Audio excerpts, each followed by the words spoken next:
வணக்கம் நண்பர்களே, இந்த வீடியோவில் 12th பொலிட்டிக்கல் சயின்ஸ் 10வது பாடம் இதோட book back question with answer பார்க்கலாம். 10வது பாடம் இந்தியாவும் அண்டை நாடுகளும். முதல் கொஷின், கிழக்கு நோக்கி கொள்கையை உருவாக்கியவர் யார்? ஆன்சர் இ. நரசிம்ம ராவ். ரெண்டாவது கொஷின், இந்தியா அமைதி காக்கும் படையை எங்கு அனுப்பியது? ஆன்சர் இ. இலங்கை. 3. நவீன இந்தியாவின் சிற்பி? ஆன்சர் இ. ஜவஹர்லால் நேரு. 4. கச்சத்தீவு எந்த நாட்டில் அமைந்துள்ளது? ஆன்சர் ஆ. இலங்கை. 5வது கொஷின், இந்திய சுதந்திரத்தின் போது காஷ்மீரின் மன்னர் யார்? ஆன்சர் இ. ஹரி சிங். 6வது கொஷின், இந்தியா மறுசீரமைக்கப்பட்ட நாடு எது? ஆன்சர் ஆ. ஆப்கானிஸ்தான். 7வது கொஷின், சிம்லா ஒப்பந்தம் எந்தெந்த நாடுகளிடையே நடைபெற்றது?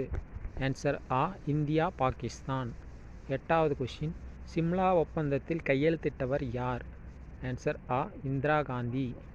9வது கொஷின், 9/11 தாக்குதல் எங்கு நடந்தது? ஆன்சர் ஆ. அமெரிக்கா. 10வது கொஷின், ஐநா சபை உருவாக்கப்பட்ட ஆண்டு? ஆன்சர் ஆ. 1945. 1வது கொஷின், பின் வருவனவற்றை கருதுக. 1. கிழக்கு நோக்கி கொள்கை என்பதற்கு கிழக்கு நாடுகள் இடையேயான பொருளாதார ஒருங்கிணைப்பை அதிகரித்தல், மேலும் தென்கிழக்காசிய பகுதிகளில் மட்டுமே கவனத்திற்குரியது. ஆனால் கிழக்கு நோக்கி செயல்பாடு என்பது தெற்கு கிழக்கு பங்குமல்லாமல்